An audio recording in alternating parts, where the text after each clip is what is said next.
Shalom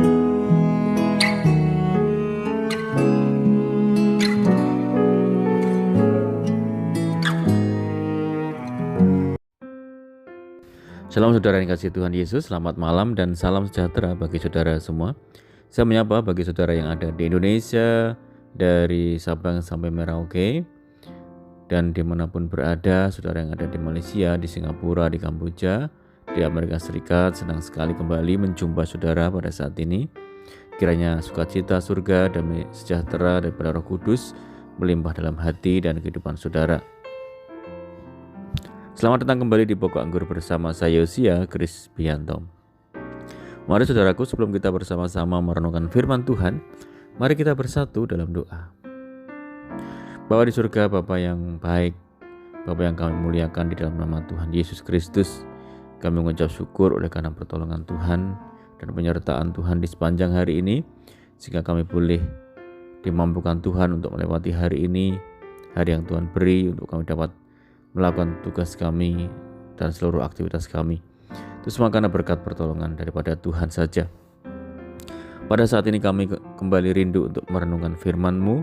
Berbicaralah kepada setiap kami ya Tuhan, urapi kami dan jamah hati kami, sehingga kami memahami maksud firman Tuhan.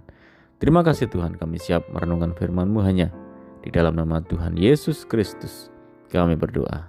Amin. Pembacaan firman Tuhan pada saat malam hari ini terambil dari Matius pasal 7 ayat yang ke-14. Demikian bunyi firman Tuhan. Karena sesaklah pintu dan sempitlah jalan yang menuju kehidupan, dan sedikit orang yang menemukannya. Saudara yang dikasihi Tuhan Yesus, berbicara mengenai proses dalam kehidupan ini, tentu kita semua memiliki porsi atau takaran proses yang berbeda-beda dalam kehidupan. Namun kita perlu memahami, walaupun mungkin kita melihat kehidupan orang lain lebih mudah dan nyaman dibandingkan dengan hidup kita, percayalah bahwa setiap orang memiliki perjuangan sendiri untuk menjadi pribadi yang lebih baik. Kehidupan ini menuntun seseorang kepada berbagai pilihan untuk menemukan kebenaran yang sejati. Sudah menjadi sifatnya jika manusia suka menempuh jalan yang mudah, jalan yang tidak mau repot, tidak mau susah, tidak mau menempuh jalan yang rumit. Maunya menempuh jalan yang lebar, jalan yang mulus dan instan. Padahal dalam dunia ini untuk mencapai suatu keberhasilan di dalam hidup, mau tidak mau harus melewati jalan-jalan yang dinamakan proses Tuhan. Dan menurut Tuhan Yesus, jalan menuju kehidupan adalah jalan yang sempit. Di dalam Matius 7 ayat yang ke-13 dikatakan, lebarlah pintu dan luaslah jalan yang menuju ke kebinasaan, dan banyak orang yang masuk melewatinya. Banyak orang lebih menyukai masuk ke jalan yang lebar dan luas. Alkitab berkata bahwa jalan yang lebar adalah jalan yang membawa manusia ke tempat kebinasaan. Justru banyak orang yang menempuh jalan tersebut. Sementara jalan yang sesak dan sempit, jalan yang penuh ujian, jalan yang membutuhkan perjuangan dan kerja keras, jalan yang membutuhkan penyangkalan diri, sedikit orang mau menempuhnya. Padahal jalan yang sempit adalah jalan yang membawa kita kepada hidup yang kekal, saudara. Saudaraku, sebagai orang percaya, kita pun dihadapkan pada berbagai pilihan untuk suatu kehidupan yang lebih baik. Kehormatan dan masa depan cerah menjadi kehidupan yang diidam-idamkan, bahkan sejak menempuh pendidikan. Apalagi dikemas dengan tujuan untuk membuat orang tua bangga dan mengangkat derajat keluarga. Tentu semua orang ingin memiliki kehidupan yang sangat nyaman dan berkecukupan. Namun pada kenyataannya saudara, jalan menuju kesuksesan secara duniawi sangat terbuka lebar. Namun perhatikan apakah jalan tersebut merupakan suatu kebenaran. Karena biasanya sesuatu yang berbenturan dengan kebenaran justru membawa kepada kebinasaan. Saudara, jalan mana yang saudara tempuh saat ini? Menempuh jalan yang lebar atau sempit? Hal itu adalah pilihan hidup kita.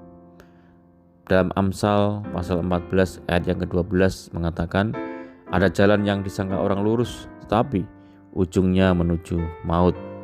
Saudara, berhati-hati dengan pilihan jalan kehidupan yang kita tempuh. Ada jalan yang disangka lurus dan langsung oleh orang-orang yang hanya memikirkan kepentingan diri mereka sendiri. Dan Salomo dalam hikmatnya ini menjelaskan bahwa jalan yang disangka lurus ini adalah jalan kelemahan, jalan keduniawian dan fana, jalan penuh hawa nafsu dan memuaskan kedagingan. Dan jalan-jalan ini merupakan jalan lebar dan luas yang sangat mudah ditempuh setiap orang. Saudara yang kasih Tuhan Yesus, mulai dari sekarang mari ikutilah jalan Tuhan, sekalipun jalan sempit dan sesak. Menempuh jalan Tuhan memang bukan perkara yang mudah, saudara. Ada harga yang harus kita bayar, harus dibayar dengan ketaatan, melakukan seluruh firman Tuhan. Artinya, kita harus menyalipkan segala kedagingan, tidak menuruti hawa nafsu. Menempuh jalan Tuhan berarti kita meneladani Kristus. Ketika dunia sedang mengejar popularitas, menahan kepentingan diri sendiri, ingin memerintah dan dilayani, justru kita dituntut untuk memiliki kerendahan hati. Dalam Matius dikatakan, tidaklah demikian di antara kamu, barang siapa ingin menjadi besar di antara kamu, hendaklah ia menjadi pelayanmu. Dan barang siapa ingin menjadi terkemuka di antara kamu, hendaklah ia menjadi hambamu. Sama seperti Anak Manusia datang bukan untuk dilayani, melainkan untuk melayani dan untuk memberikan nyawanya menjadi tebusan bagi banyak orang. Saudara yang kasih Tuhan Yesus, jalan yang Allah tawarkan adalah jalan yang menuntun kepada kehidupan yang kekal. Tidak ada jalan lain menuju kekekalan selain di dalam Kristus. Menempuh jalan Tuhan yang sempit dan sesak itu memang berat, tetapi ada Roh Kudus yang menolong, yang membantu, menguatkan dan menyertai kita sampai menuju garis akhir. Amin, puji Tuhan. Mari kita berdoa. Bapa di surga, Bapa di dalam nama Tuhan Yesus Kristus, terima kasih buat firman Tuhan saat malam hari ini. Ajar kami ya Tuhan untuk dapat menempuh jalan-jalan Tuhan, sekalipun sesak dan sempit, namun jalan Tuhan yang membawa kepada kehidupan yang kekal. Tuhan, ajar kami untuk senantiasa rendah hati dan mengikuti segala kehendak Tuhan. Terima kasih Tuhan, meteraikan firman-Mu dalam setiap hati kami. Ajar kami melakukan firman-Mu dengan penuh kesetiaan. Saat ini kami rindu berdoa bagi saudara kami yang mendengar program ini dimanapun berada, baik di luar negeri, dalam negeri. Saudara kami yang ada di perantauan, Tuhan yang memberkati mereka. Tuhan, teguhkan hati mereka untuk senantiasa kuat di dalam Tuhan. Tuhan menjamah menyembuhkan setiap saudara kami yang terbaring sakit saat ini di dalam nama Tuhan Yesus. Tuhan yang menyembuhkan, bilur-bilur Tuhan menyembuhkan. Terima kasih Tuhan. Tuhan memberkati saudara kami semua dalam rumah tangga, keluarga, bisnis, pekerjaan, pendidikan, dan apapun yang dikerjakan, Tuhan jadikan berhasil. Mohon penyertaan dan penjagaan Tuhan pada saat malam ini. Pimpin kami, tuntun kami Tuhan.